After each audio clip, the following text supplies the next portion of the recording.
Hey guys, welcome to another video. This time we're taking on theory health stages 5 and 6 of the month of November of 2021. Guys, for the first one we're going to use the Bulwark team. Here, if you guys don't have a Wind Paladin, then you can use Wusa, or maybe you can use a Vigor instead. Doesn't actually matter. Wusa will be okay, he will provide shields. However, using either of those will actually prove to be a little bit more annoying during the first wave, because you want to have only one target for the Ramagoses. So guys, basically the tricky part of this stage are the first wave and the boss stage. During the first wave, since you cannot reset the opponents, you will have to rely on having only one target for the first skill of Ramagos. And that skill will only be used when Ramagos has 50% or less HP. That, guys, means that actually you may be able to notice and to know when Ramagos will attack, and of course you can increase the attack bar of one Ramagos in order to force his attack.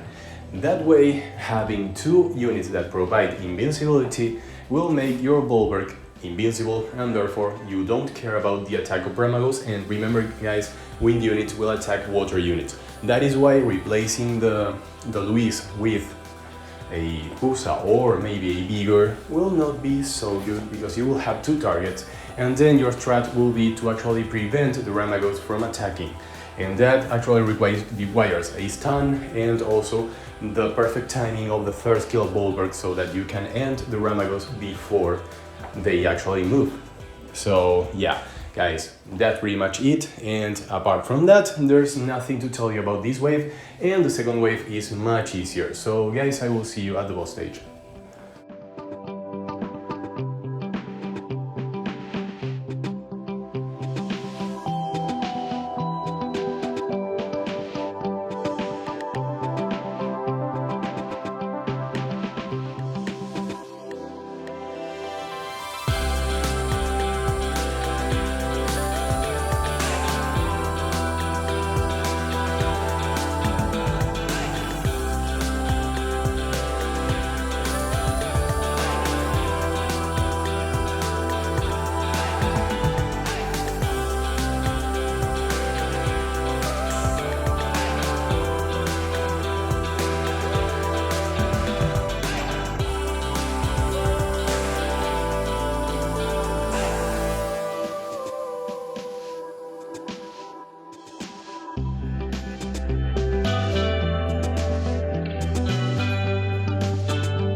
we are done with that wave.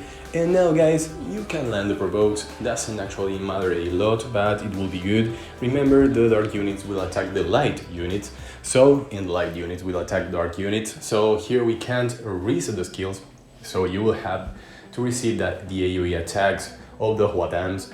And well guys, you should actually keep the minions alive for as long as you can. That guys means that, you know, your light stream master will actually be taking HP of every unit. However, what you want to take HP from is from the boss. So you want to have the HP of the minions lower than the boss, so that her third skill doesn't heal them. So you should time that perfectly fine, it shouldn't be a problem. And remember, you can kill as many enemies as you want as long as you don't kill the demons first. So leave the demons for last, and actually in this run guys, I left only one demon for last before killing the boss. And that was really easy to control, because you know, you should try to time the third skill of your Bulwark in order to have one of the enemy units as low as possible. And remember not to hit that unit after you use the third skill, because that will kill the unit. And what you want guys is to lower their HP as much as you can in order for the boss to actually receive the damage from your light stream master without receiving her heal from her passive, because our stream master will reduce her HP by 5% while she will heal herself by 10%. However, the unit that she heals is the unit with the lowest HP on her team, meaning that she won't be healing herself if there is a unit so low that actually with lower HP than her, with lower HP percentage than her. And of course we have Bulwark here for that, because our Bulwark can guarantee that one unit will be left at 1 HP. Because you know, the third skill Bulwark can't kill a unit. So yeah, timing that perfectly fine will be what will actually let you win this stage, even though there is a big heal from that mermaid. So guys, that's pretty much it. I will see you on the next stage.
Now for this stage, the only weird unit that we're going to use, the only nat 5 that we're going to use is Ganymede. However guys, you can replace Ganymede with an AoE attack bar pushback.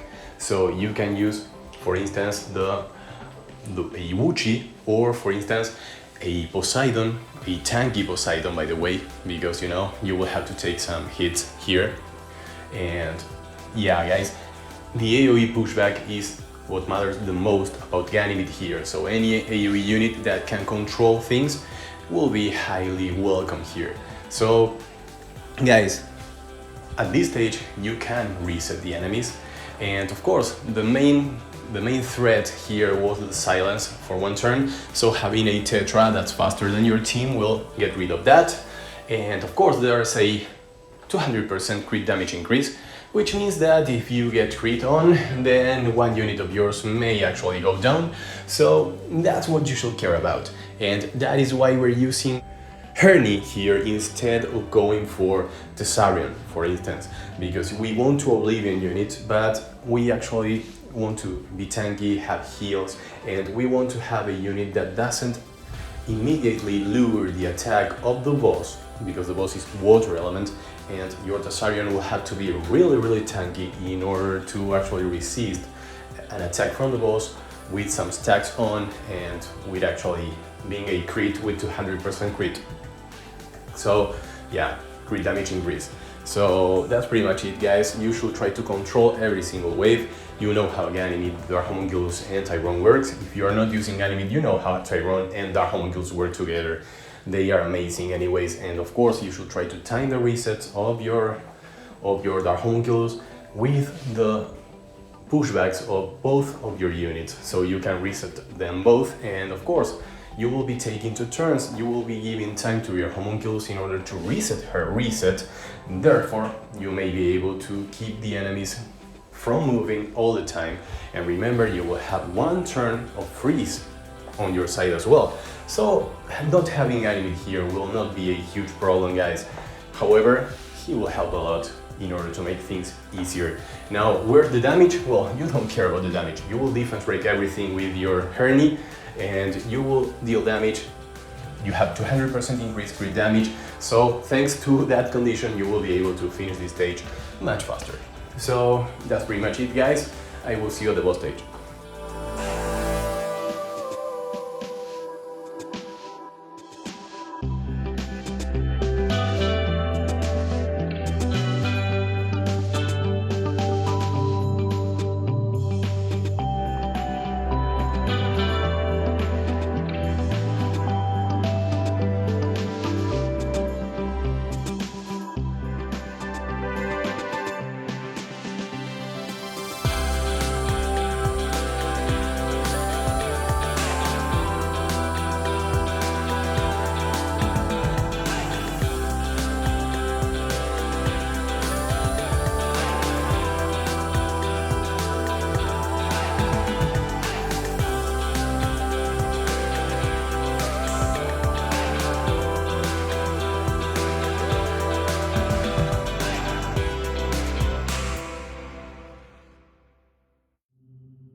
Now guys, we have replenished our skills and we're ready to face the boss. Here guys, remember that he will actually get faster with every buff that you have, and of course, you know, you can push back the attack bars, you can make him slower, and yeah, this is a pretty standard boss fight here. There's not too much risk, and yeah, you should time the attacks, the attack bar pushbacks as you did during the previous waves. However, I made a huge mistake here guys, and I went for the passive of, I actually tried to apply Oblivion on the strikers, and that is not okay guys. What you should do here is apply Oblivion on the pumpkins, on both pumpkins, so that they don't give a shield to the boss, and then you can try to apply Oblivion on the strikers. And of course, it will be amazing if you can have attack break from the strikers on your team, because there's no unit on your team that can actually apply attack break, and then transfer the attack break on the strikers with your Herny, with the second skill of your Herny, and then you will be able to not glance on them, because you know you will be glancing all the time because they have 1,000,000 attack points, and of course you don't have any attack points. So yeah, that's the thing here. So if you do that as I said, you know, you Oblivion the pumpkins first and then you try to Oblivion those. In the meantime, try hitting the boss, prevent the boss from moving. You can do that with your Tyrone and your Ganymede or your AoE pushback, and of course with your Dark Homunculus. And this is the stage where Ganymede is, the phase where Ganymede is more useful, because you know the reset will allow you to actually get more pushbacks, since here the freeze doesn't actually matter a lot, apart from freezing the minions, you know, but the minions can be controlled pretty easily. So guys, that's it, and as you can see, you can clear this with this team, and it won't be such an inconvenient stage. I will say this is on the easier side of TOA Hell. So guys, thank you again for watching this. If you have any questions about the game, let me know in the comment section and I will be very happy to reply as always. And I will see you all in the next one. Bye bye.